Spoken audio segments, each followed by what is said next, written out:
Magic Brocade.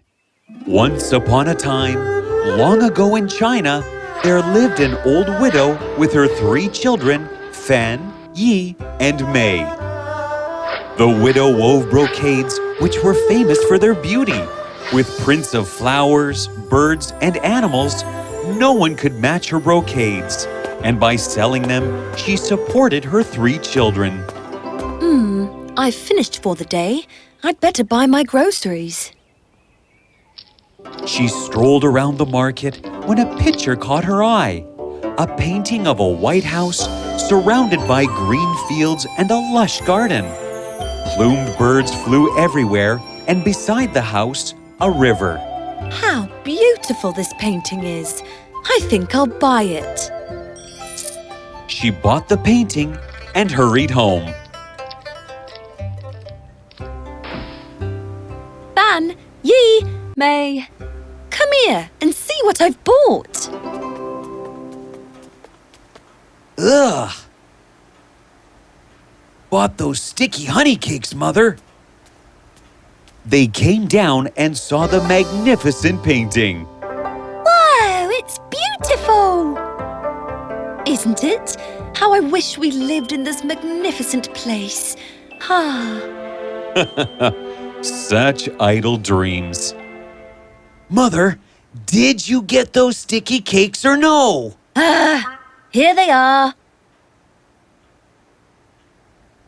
Mother, why don't you weave this painting into a brocade? That way, it'll be as if we're already living there. The widow liked this idea put by sweet May. So from that day on, the widow sat at her loom working on this single creation. After a month, Fan grumbled. Mother, we're tired of chopping wood to earn all our money. Yeah, Mother. Can you stop that brocade? It's taking forever to finish. May, who was sitting with her mother, looked at them annoyed. It's all right, Mother. I'll take care of everything. And so she went alone into the forest to chop wood to look after the whole family. She even wove some brocades herself and sold them in the market.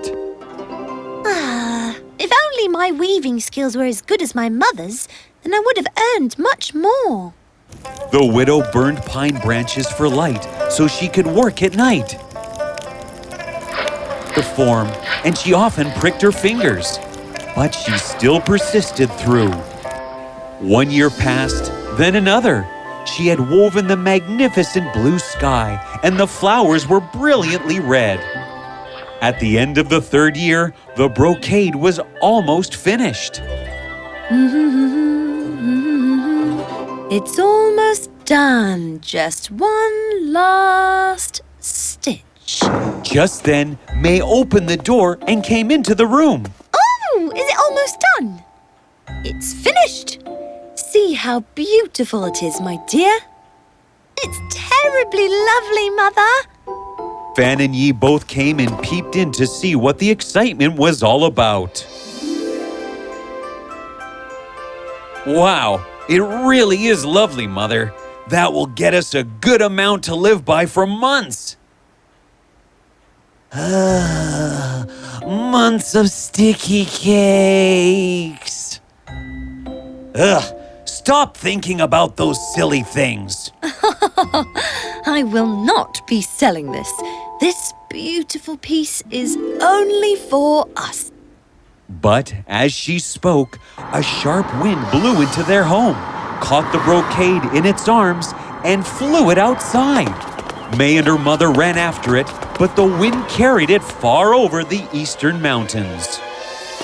The widow went and begged her sons to find her brocade. Please, please, my dear sons, get it back to me, as without it I shall die. The 2 of them looked at her and knew she was completely heartbroken. So it was decided that the eldest, Fan, would go and retrieve the brocade. He set off, and after 1 month he reached a mountain pass where an old woman sat with a stone horse beside a small house. Where are you going? East. He told her the story of his mother's brocade and then stopped as the old woman's eyes changed color. She looked into the distance. The brocade has been taken to the Sun Mountain. The fairies are copying it. Only my horse can take you there. But you'll have to clean it. Only then will he come alive and carry you to Sun Mountain. That's a lot of work, but I'll do it. You must pass through Flame Mountain without complaining about the heat, or you'll burn to ashes. Then comes the icy sea. While crossing, you mustn't shudder, else you will drown. That's too much for a simple brocade. The woman looked at him closely and took out a pouch of gold coins. Well, then you can take this gold and forget the journey. I'll take that. He gladly took the pouch and walked away with the bundle. As he was traveling home, he began to think of the life he could live if he didn't share the wealth. So he set off for the city alone. Back home, the widow waited sadly. He hasn't returned. Yee! Could you please go and get the brocade for me? The widow started to cry bitterly, and so Yi went to find the brocade. When he reached the mountain pass, he too found the old woman, who told the story of Flame Mountain and the icy sea. And like his brother, he too took the gold and headed to the city alone. When another month had passed with no sign of the brocade, May set off to find it. She too came upon the old woman who told her the story. She immediately started to work diligently on the stone horse, and soon it looked beautiful. As she admired it, the horse suddenly kicked its heels and came alive. Now, up you get. You have a long way to go. And so, within moments, they were galloping fast towards the east. When they reached Flame Mountain, the fire engulfed May, but she raced through the raging heat without a single cry. And when she reached the sea, waves of ice crashed on shore. But May and the horse made their way across and never shuddered. On the far shore, she saw a golden palace atop Sun Mountain. Up she went, and inside found many beautiful fairies weaving copies of her mother's brocade. Excuse me, I have come here to take my mother's brocade back. May I have it? Oh, dear, no, you can't. But tonight, we will finish, and then you may take your mother's brocade back with you. The fairies fed her a delicious meal and gave her a comfortable bed. As dawn drew closer, one of the fairies looked at her brocade.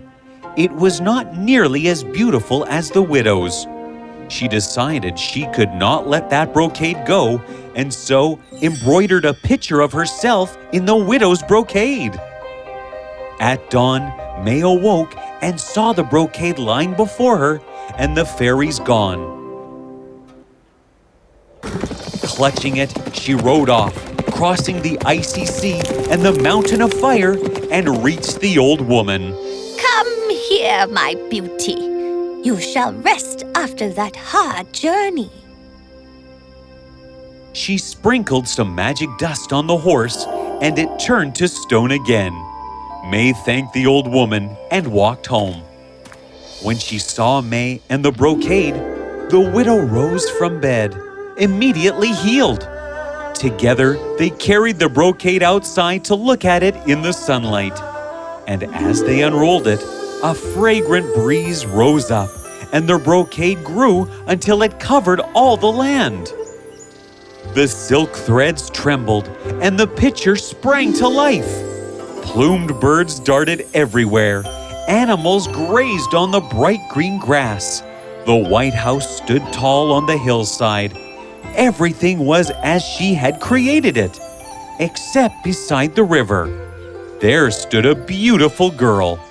This was the fairy who had woven herself into the brocade.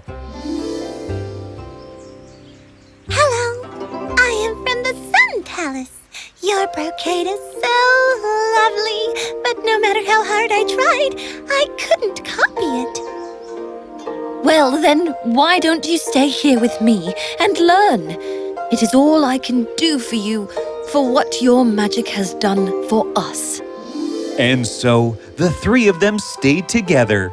The fairy used her powers and told the widow about how her sons had deserted her for their own greed. It doesn't matter.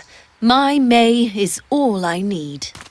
The widow invited her neighbors to share the abundance of the fields. May and the fairy soon became really good friends, and everyone lived happily. Then, one day, two beggars came that way.